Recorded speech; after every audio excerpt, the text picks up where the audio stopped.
안녕하세요. 오늘 제가 들려드릴 이야기는 정말 놀라운 이야기입니다. 혹시 여러분은 95세까지 혈압약 하나를 안 먹고도 정정하게 사시는 분을 본 적이 있으신가요? 저도 처음엔 믿을 수 없었어요. 요즘 60대만 되어도 혈압약 드시는 분들이 대부분인데 95세에 혈압이 정상이라니요. 그것도 약 한 알 없이 말이에요. 이 할머니를 처음 뵌 건 작년 봄이었습니다. 제가 동네 경로당에 어머니 심부름으로 갔다가 우연히 만난 분이세요. 그런데 이상했어요. 다른 어르신들은 대부분 오후만 되면 피곤해 하시고 혈압 때문에 이거 못 먹고 저거 못 먹고 하시는데 이 할머니만큼은 달랐거든요. 점심 먹고 나서도 정정하게 걸어 다니시고 웃음소리도 맑고 무엇보다 드시는 거 보니까 특별히 가리는 것도 없어 보이더라고요. 궁금했습니다. 혹시 젊었을 때 무슨 특별한 운동을 하셨나? 아니면 값비싼 건강식품이라도 드셨나? 그래서 조심스럽게 여쭤봤어요. 할머니, 어떻게 그렇게 건강하게 지내세요? 혈압도 안 높으시고. 그랬더니 할머니가 빙그레 웃으시면서 이렇게 대답하시더라고요.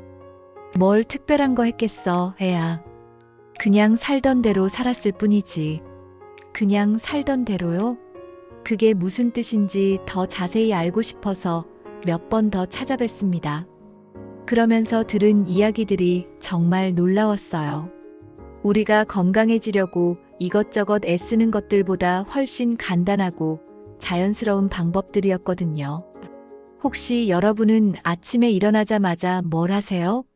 휴대폰부터 보시나요? 아니면 화장실부터 가시나요? 이 할머니는 80년 넘게 한 가지를 지켜오셨다고 해요. 아침에 눈을 뜨면 침대에서 바로 일어나는 게 아니라 잠깐 누워서 몸을 쭉쭉 펴시는 거예요. 마치 고양이가 기지개를 켜듯이 말이에요. 팔도 뻗고 다리도 뻗고 목도 좌우로 돌리시고. 이게 다 뭐냐고요? 할머니가 설명해 주셨어요. 밤새 누워있으면 혈액이 잘 안 돌잖아. 갑자기 벌떡 일어나면 머리가 핑 돌고 혈압도 갑자기 오르고 그래. 그러니까 천천히 몸을 깨워주는 거지. 혈관들아, 이제 일어날 시간이야 하고 말이야. 정말 그럴듯하지 않나요? 의학적으로도 맞는 얘기예요.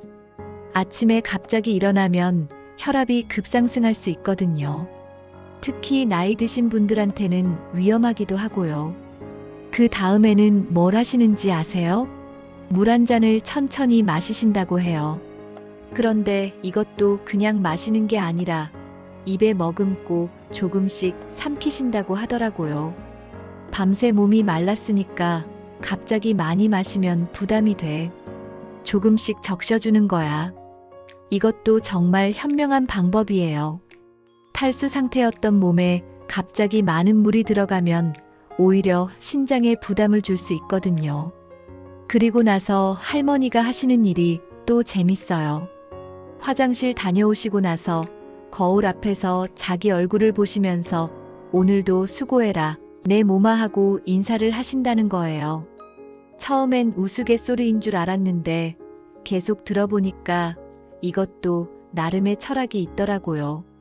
몸을 원망하지 않고 고맙게 여기는 마음가짐 말이에요. 혹시 여러분은 몸이 아프거나 불편하면 어떤 생각부터 하세요? 아, 왜 이렇게 몸이 말을 안 듣지? 예전엔 안 그랬는데. 이런 생각들 많이 하시죠?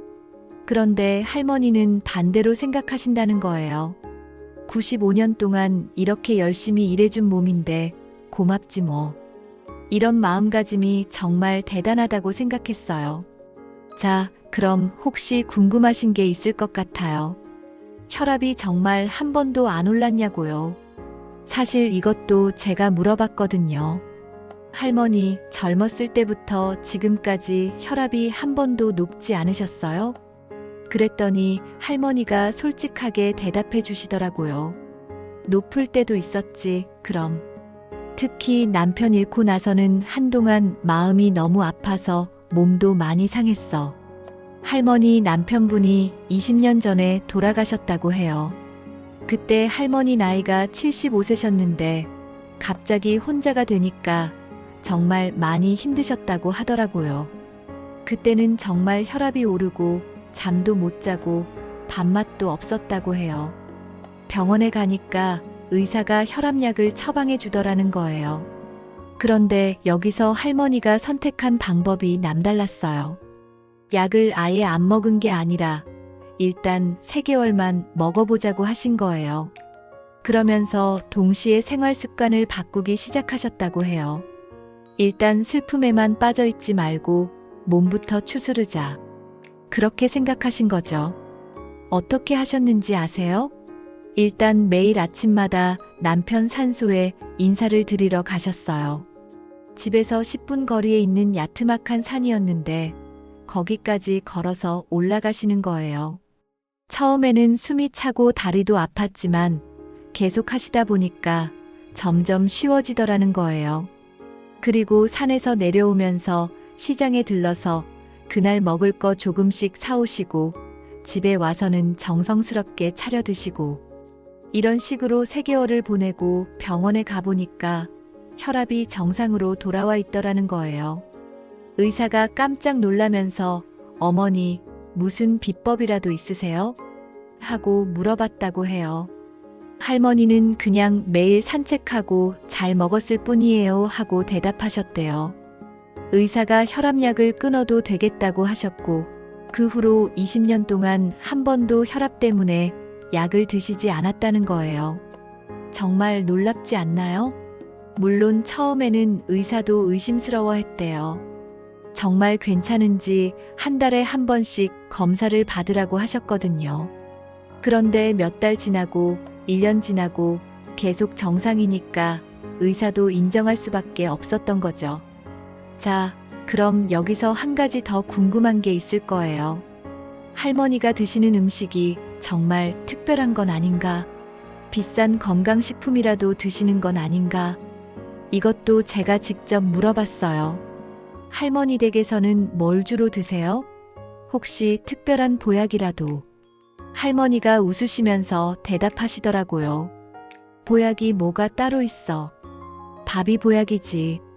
그러면서 하루 식단을 설명해 주셨는데 정말 평범했어요. 아침에는 미역국에 나물 몇 가지, 점심에는 된장찌개에 생선 한 토막, 저녁에는 콩나물국에 두부조림. 이런 식이었거든요. 특별해 보이지 않죠? 그런데 자세히 들어보니까 몇 가지 원칙이 있더라고요. 첫째, 짜게 먹지 않는다. 젓갈이나 장아찌 같은 건 거의 안 드시고 국물도 간을 세게 하지 않으신다고 해요. 둘째, 고기보다는 생선을 자주 드신다. 기름기 많은 삼겹살이나 갈비 같은 건 가끔만 드시고 고등어, 갈치, 조기 같은 생선을 더 좋아하신다고 해요. 셋째, 제철 채소를 꼭 드신다. 봄에는 나물, 여름에는 오이와 토마토, 가을에는 배추와 무, 겨울에는 시금치와 콩나물. 이런 식으로 계절마다 나는 채소를 챙겨서 드시는 거예요. 그런데 할머니, 이렇게 드시면 맛이 좀 밋밋하지 않으세요? 제가 이렇게 물어봤더니 할머니가 정말 재밌는 대답을 하시더라고요. 처음엔 그랬지. 그런데 계속 먹다 보면 재료 본연의 맛이 느껴져. 오이는 오이다운 맛, 생선은 생선다운 맛. 그게 진짜 맛이야. 짜고 자극적인 맛에 길들여지면 그런 맛을 못 느끼게 돼. 정말 일리 있는 말씀이에요. 우리가 자극적인 음식에 너무 길들여져 있는 건 아닌지 반성하게 되더라고요. 그런데 할머니가 또 하나 중요한 얘기를 해주셨어요. 음식만 잘 먹는다고 건강해지는 게 아니야. 어떻게 먹느냐가 더 중요해. 어떻게 먹는다는 게 뭔 뜻인지 여쭤봤더니 할머니가 자세히 설명해 주시더라고요. 일단 천천히 먹는다. 요즘 사람들은 너무 빨리 먹는다고 하시면서 밥 한 숟가락을 입에 넣으면 최소 20번은 씹으신다고 해요. 그래야 소화도 잘 되고 혈당도 천천히 올라간다고 하시더라고요. 그리고 또 하나, 배가 부르기 전에 수저를 놓으신다고 해요. 배가 부르다는 신호가 뇌에 전달되는데 20분 정도 걸린다잖아. 그러니까 조금 부족한 것 같아도 참고 기다려보면 나중에 딱 적당해져. 이것도 정말 현명한 방법이에요. 과식하지 않으니까 혈압에도 좋고 소화에도 좋고 체중 관리에도 도움이 되겠죠. 자, 그럼 운동은 어떻게 하셨을까요? 헬스장에 다니셨을까요? 아니면 특별한 운동 프로그램이라도 있으셨을까요? 이것도 궁금해서 물어봤더니 할머니가 또 웃으시면서 이렇게 말씀하시더라고요. 운동이 뭐가 따로 있어. 살면서 하는 게 다 운동이지. 무슨 말씀인지 자세히 들어보니까 정말 그러더라고요. 할머니는 평생 밭일을 하셨어요. 젊었을 때는 농사를 짓고 나이 들어서는 텃밭을 가꾸시고 지금도 집 앞에 작은 텃밭이 있어서 거기서 상추, 깻잎, 고추 같은 것들을 기르신다고 해요. 매일 아침 텃밭에 물 주고 잡초 뽑고 벌레 잡고 이게 다 운동이라는 거예요. 그리고 또 하나 할머니는 지금도 빨래를 손으로 하세요. 세탁기가 있는데도 말이에요. 손빨래를 하면 팔 운동도 되고 물소리도 듣고 정신도 맑아져. 세탁기 돌리고 가만히 앉아 있는 것보다 훨씬 좋아. 처음엔 번거로울 것 같다고 생각했는데 할머니 말씀을 들어보니까 나름대로 의미가 있더라고요. 또 할머니는 장 보는 것도 특별하게 하세요. 일주일에 2번 정도 시장에 가시는데 꼭 걸어서 가신다고 해요. 집에서 시장까지 15분 정도 걸리는 거리인데 천천히 걸으면서 동네 구경도 하고 아는 사람들과 인사도 나누고 장본 짐은 조금씩 나누어서 들고 오신다고 해요. 한 번에 무거운 걸 들지 말고 가볍게 가볍게. 그런데 할머니, 비 오는 날이나 눈 오는 날은 어떻게 하세요? 이렇게 물어봤더니 그런 날엔 집에서 라디오 체조를 해. 옛날에 라디오에서 나오던 그 체조 말이야. 지금도 기억하고 있어서 혼자 해. 라디오 체조요? 요즘 젊은 사람들은 잘 모르겠지만 예전에는 아침마다 라디오에서 체조 방송을 했거든요. 할머니는 그걸 지금도 기억하고 계시는 거예요. 보여달라고 했더니 정말 시범을 보여주시더라고요. 팔 돌리기, 다리 들어 올리기, 몸통 돌리기. 아주 간단한 동작들인데 꾸준히 하면 온몸 운동이 되겠더라고요. 이거 10분만 해도 몸이 확 달라져. 혈액순환이 잘 되는 게 느껴져. 할머니 말씀이 정말 맞는 것 같았어요. 혹시 여러분도 궁금하시죠? 할머니가 스트레스는 어떻게 관리하시는지요? 나이가 들면 걱정거리가 참 많잖아요. 건강 걱정, 자식 걱정, 경제적 걱정. 이런 것들이 쌓이면 혈압이 오를 수밖에 없는데 할머니는 어떻게 하셨을까요? 이것도 정말 현실적인 방법이었어요. 할머니가 말씀하시길 걱정해봤자 해결되지 않는 일은 걱정 안 하기로 했어. 대신 내가 할 수 있는 일에만 집중하기로 했지. 예를 들어 자식들이 잘 살고 있는지 걱정이 되면 전화를 해서 안부를 묻는다. 그것으로 끝. 더 이상 혼자 끙끙 앓지 않으신다는 거예요.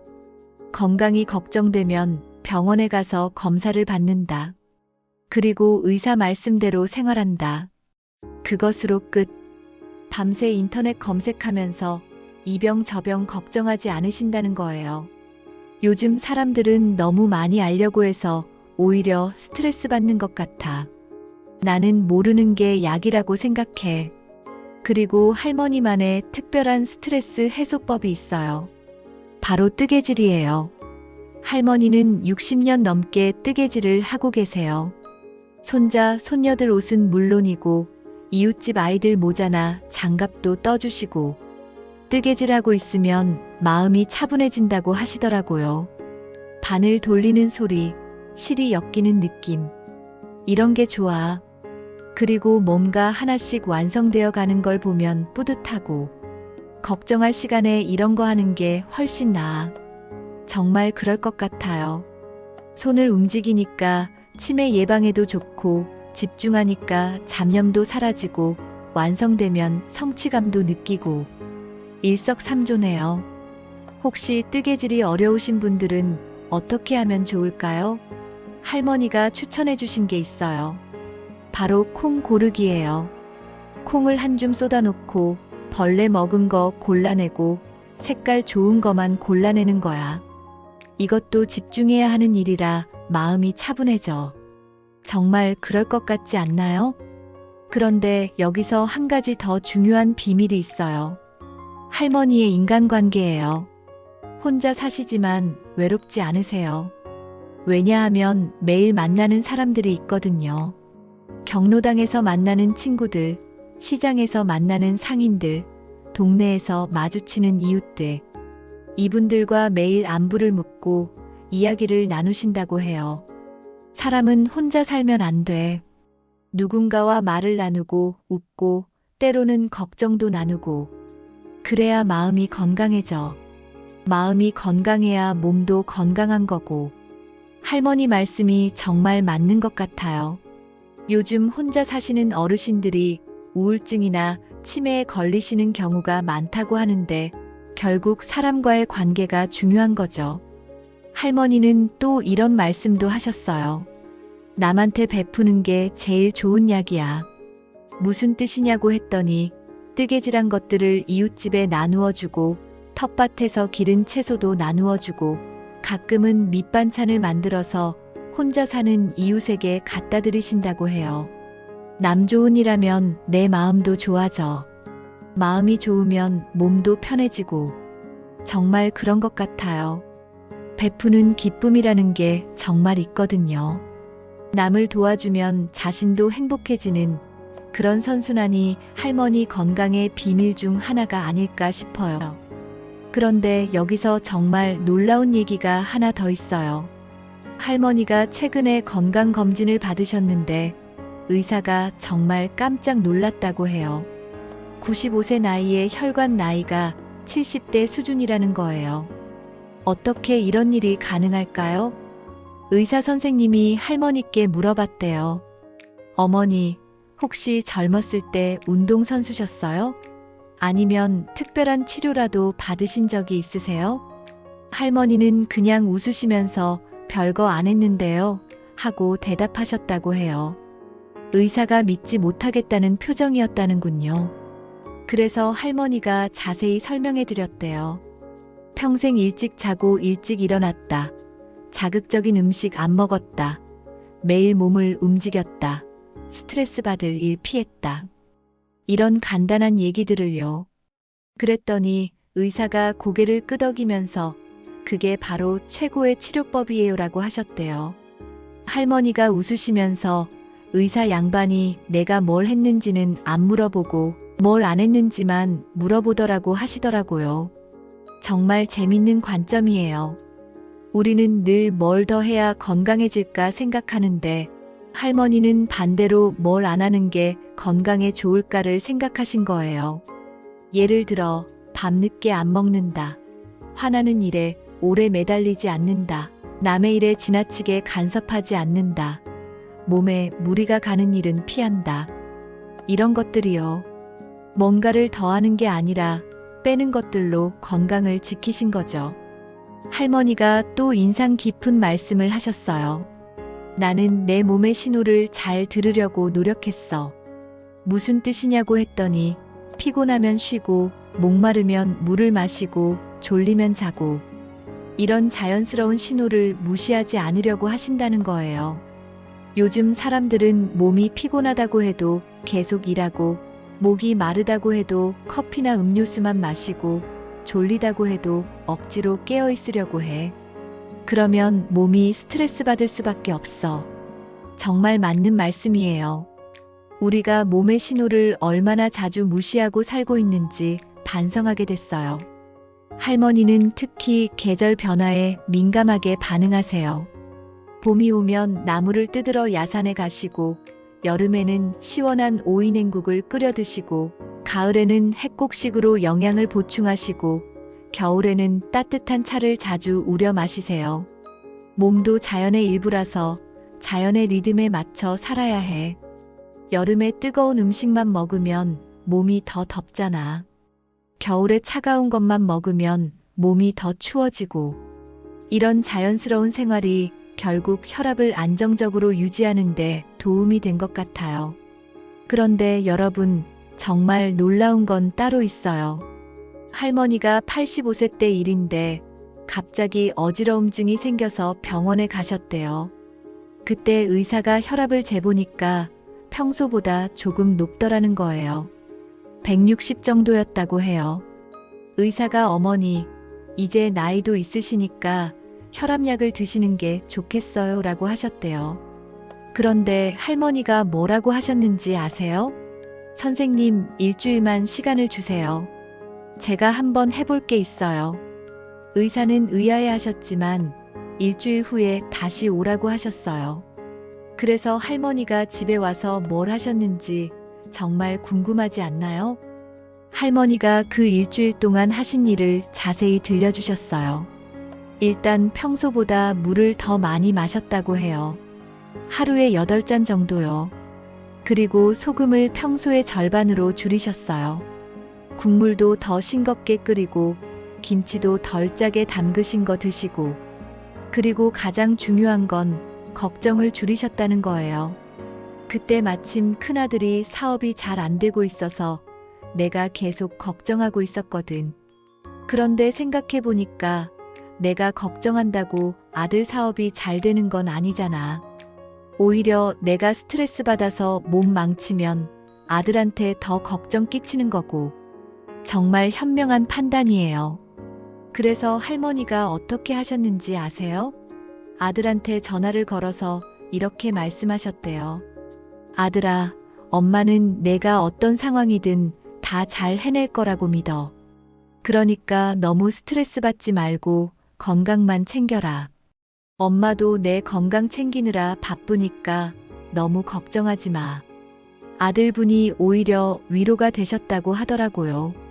그렇게 일주일을 보내고 병원에 가셨더니 혈압이 정상으로 돌아와 있었다는 거예요. 의사가 정말 놀라서 어머니, 도대체 뭘 하신 거예요? 라고 물어봤대요. 할머니가 설명해 드리니까 의사가 그게 바로 최고의 혈압 치료법입니다라고 하시더라는군요. 그 후로 10년이 더 지났는데 지금까지 혈압약 한 알 안 드시고 계세요. 정말 대단하지 않나요? 물론 할머니도 말씀하셨어요. 모든 사람한테 다 통하는 방법은 아닐 거야. 그런데 적어도 시도해 볼 가치는 있다고 생각해. 그런데 할머니 이야기를 들으면서 한 가지 더 느낀 게 있어요. 바로 꾸준함의 힘이에요. 할머니가 지금까지 지켜오신 습관들이 하루 이틀에 만들어진 게 아니거든요. 수십 년 동안 조금씩 몸에 배도록 만드신 거예요. 예를 들어 물 마시는 습관만 해도 그래요. 처음에는 목이 마를 때만 마셨는데 점점 목마르기 전에 미리미리 마시는 습관을 기르셨대요. 처음엔 어색했지만 몇 달 하다 보니까 자연스러워졌다고 해요. 습관이라는 게 무서워. 좋은 습관은 몸을 살리고 나쁜 습관은 몸을 죽이거든. 할머니가 또 재밌는 얘기를 해주셨어요. 예전에 같은 또래 친구들과 모여서 건강 자랑을 했던 적이 있었대요. 누구는 비싼 홍삼을 먹는다고 하고, 누구는 매일 산삼을 우려 마신다고 하고, 또 누구는 운동기구를 사서 집에서 운동한다고 하고. 그런데 결과는 어땠을까요? 몇 년 후에 만나보니까 비싼 건강식품 드시던 분은 당뇨가 생겨서 약을 드시고 계시고, 산삼 우려 마시던 분은 혈압이 높아져서 병원에 다니시고, 운동기구 사신 분은 무릎이 아파서 제대로 걷지도 못하시더라는 거예요. 그때 깨달았어. 돈 들여서 특별한 걸 하는 것보다 당연한 걸 꾸준히 하는 게 훨씬 좋구나. 할머니는 지금도 매일 같은 루틴을 지키고 계세요.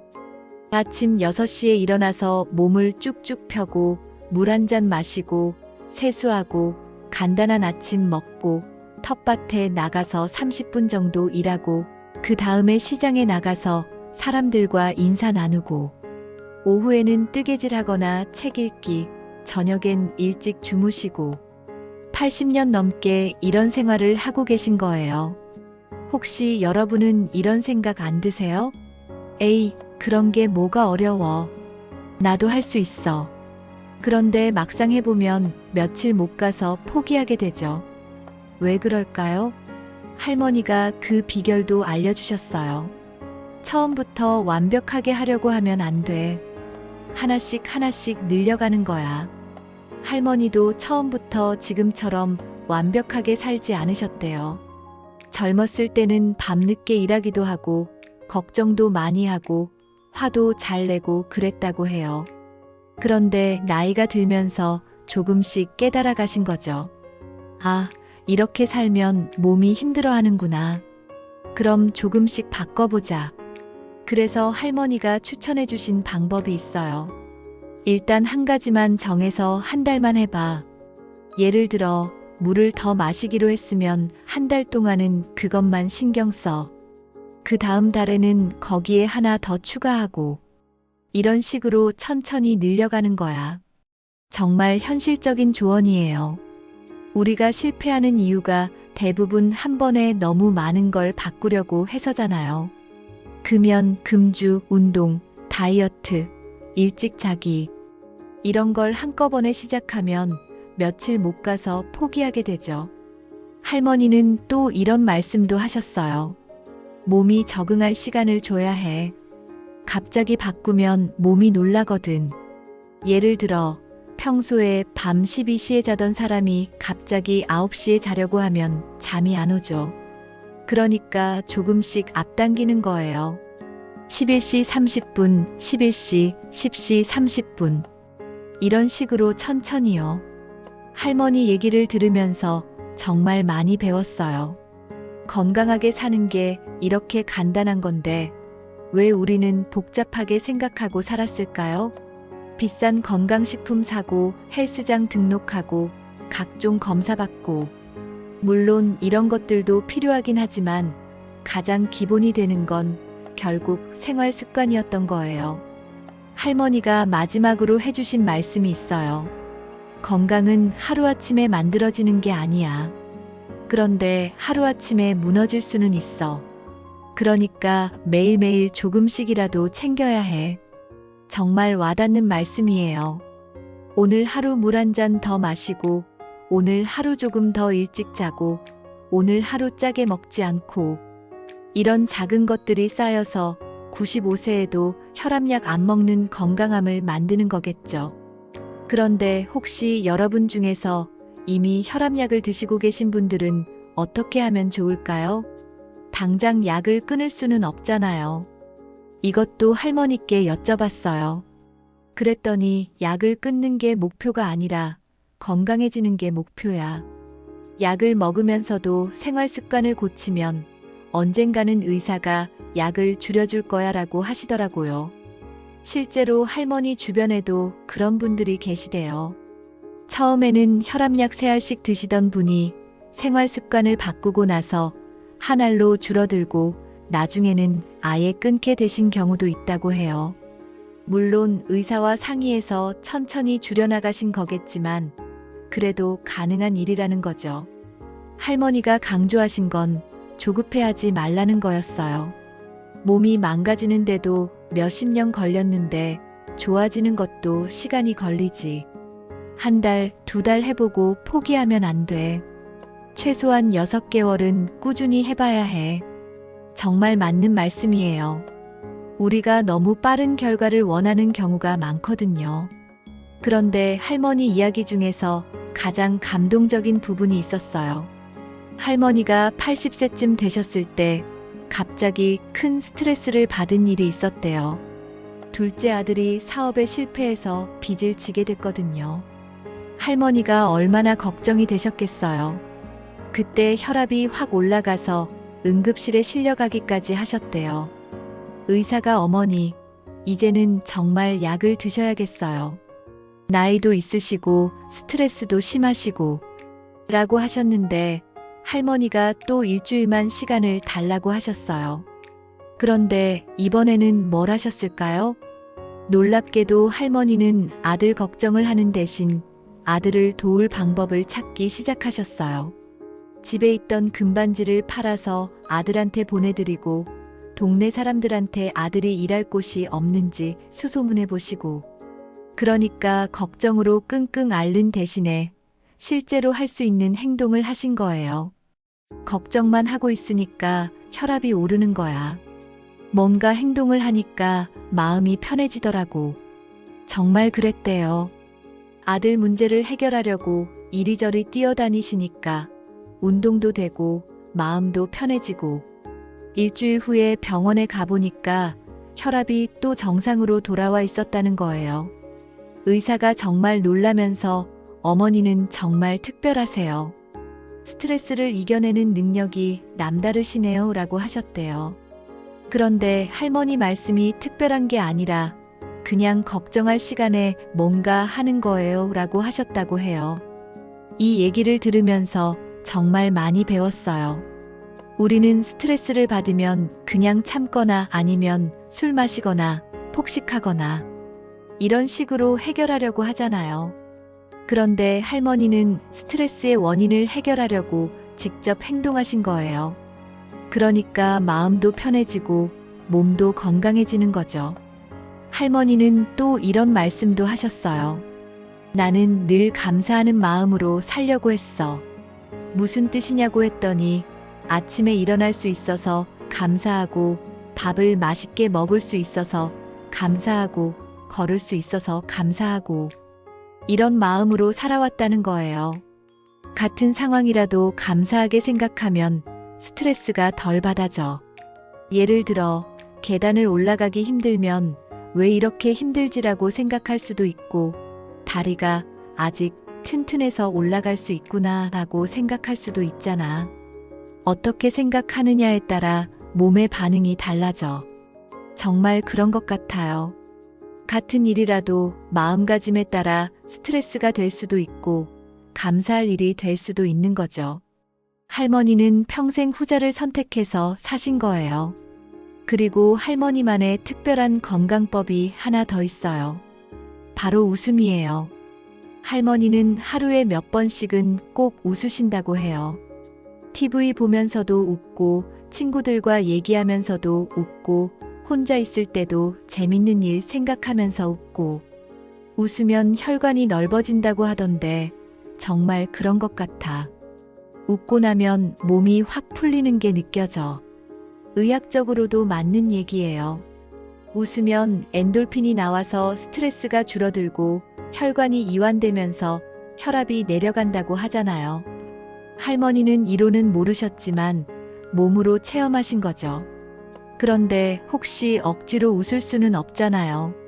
할머니는 어떻게 하셨을까요? 재밌는 걸 찾으려고 노력했어. 드라마 보면서도 슬픈 거보다는 유쾌한 거 보고 사람들과 얘기할 때도 안 좋은 소식보다는 좋은 소식 위주로 하고 정말 현명한 선택이에요. 할머니가 또 재밌는 얘기를 해주셨어요. 예전에는 동네 아줌마들이 모이면 누구네 집 안 좋은 얘기, 누구네 시집살이 힘든 얘기 이런 걸 주로 했거든. 그런데 그런 얘기하고 나면 기분이 안 좋아져. 그래서 나는 좋은 얘기 위주로 하기로 했어. 누구네 손자가 장학금 받았다. 누구네 딸이 시집 잘 갔다. 이런 얘기들 말이야. 정말 그럴 것 같아요. 부정적인 얘기만 하고 있으면 마음도 우울해지고 그게 몸에도 영향을 주겠죠. 할머니는 그런 걸 일찍 깨달으신 거예요. 그런데 여기서 정말 중요한 포인트가 하나 있어요. 할머니가 이런 생활을 혼자서만 하신 게 아니라는 거예요. 남편분이 살아계실 때는 둘이 함께 하셨고 남편분이 돌아가신 후에는 동네 친구들과 함께 하고 계세요. 예를 들어 아침 산책도 혼자 하시는 게 아니라 같은 동네 할머니 두 분과 함께 하세요. 서로 약속 시간을 정해놓고 누가 안 나오면 안부도 확인하고 이렇게 하니까 꾸준히 할 수 있는 거예요. 혼자서는 오늘은 귀찮으니까 안 해야지 하게 되는데 누군가와 약속이 있으면 나가게 되잖아요. 텃밭 일도 마찬가지예요. 혼자 하시는 게 아니라 옆집 할아버지와 함께 하세요. 서로 씨앗도 나누어 심고 채소도 나누어 먹고 농사 정보도 공유하고. 혼자 하면 금방 포기하게 돼. 그런데 같이 하면 재밌어. 경쟁도 되고 도움도 되고. 뜨개질도 그래요. 경로당에서 다른 할머니들과 모여서 하신다고 해요.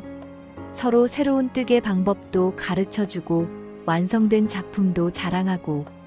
혼자 집에서만 하면 심심해. 그런데 같이 하면 시간 가는 줄 몰라.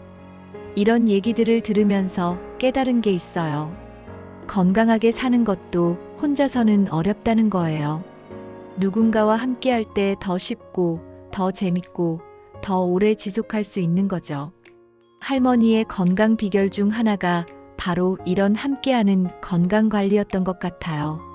최근에 할머니께 또 흥미로운 얘기를 들었어요. 작년에 병원에서 정밀 검사를 받으셨는데 의사가 정말 놀라운 얘기를 했다는 거예요. 어머니 뼈 나이가 70대 수준이에요. 그리고 근육량도 또래에 비해 훨씬 많고요. 95세에 뼈 나이가 70대라니 어떻게 이런 일이 가능할까요? 할머니가 설명해 주시길 평생 몸을 많이 써서 그런 것 같아. 농사일, 집안일, 손빨래 이런 걸 하면서 자연스럽게 근육을 쓴 거지. 요즘 사람들처럼 앉아서만 있지 않았으니까. 정말 그럴 것 같아요. 우리는 편해지려고 모든 걸 기계에 맡기고 있는데 할머니는 몸을 쓰는 일을 피하지 않으셨던 거예요. 그리고 또 하나 할머니는 햇볕을 정말 좋아하세요. 비타민 D가 뼈에 좋다는 걸 요즘에야 알았는데 나는 어릴 때부터 햇볕 쬐는 걸 좋아했어. 따뜻하고 기분이 좋아져. 매일 오전에 30분 정도는 꼭 햇볕을 쬐신다고 해요. 텃밭 일할 때도, 빨래 넣을 때도, 그냥 의자에 앉아서 멍 때릴 때도 자연스럽게 햇볕을 받으신 거죠. 요즘 어르신들 중에 골다공증 때문에 고생하시는 분들이 많은데 할머니는 그런 문제가 거의 없으세요. 평생 햇볕을 충분히 받고 몸을 많이 움직이신 덕분인 것 같아요. 할머니가 또 신기한 얘기를 해주셨어요. 나는 계절마다 몸을 다르게 관리해.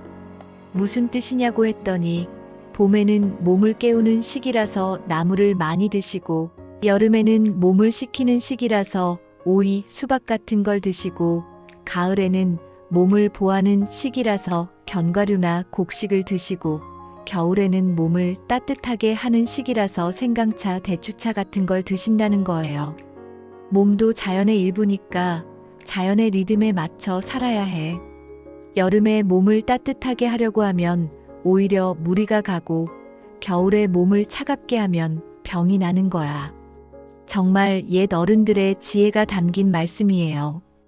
혹시 여러분은 계절이 바뀔 때마다 몸이 힘들지 않으세요? 환절기만 되면 감기 걸리고 여름만 되면 더위 먹고 겨울만 되면 관절이 아프고. 할머니는 이런 문제를 어떻게 해결하셨을까요? 할머니가 말씀하시길 계절이 바뀌기 전에 미리 몸을 준비시켜. 봄이 오기 전 겨울 끝자락에 몸을 조금씩 활동적으로 만들고 여름이 오기 전 늦봄에 더위에 적응할 준비를 하고 이런 식으로 갑작스럽게 변화를 주지 않으시고 미리미리 준비를 하신다는 거예요. 구체적으로 어떻게 하시는지 들어보니까 정말 세심하더라고요. 봄이 오기 전에는 따뜻한 차 대신 미지근한 물을 마시기 시작하시고 여름이 오기 전에는 뜨거운 음식 대신 시원한 음식을 조금씩 늘려가시고 이렇게 몸이 자연스럽게 적응할 수 있도록 도와주시는 거예요. 갑자기 바뀌면 몸이 놀라. 천천히 바꿔가면 몸이 따라와. 정말 현명한 방법이에요. 우리도 이런 식으로 계절 변화에 준비할 수 있을 것 같아요. 그런데 할머니 이야기 중에서 제일 인상 깊었던 건 이거예요. 나는 내 몸을 잘 관찰하는 편이야. 무슨 뜻이냐고 했더니 매일 아침 일어나면 오늘 몸 상태가 어떤지 체크를 하신다는 거예요. 어제보다 피곤한지 아니면 개운한지, 어디가 아픈지 아니면 괜찮은지. 몸이 보내는 신호를 무시하면 안 돼.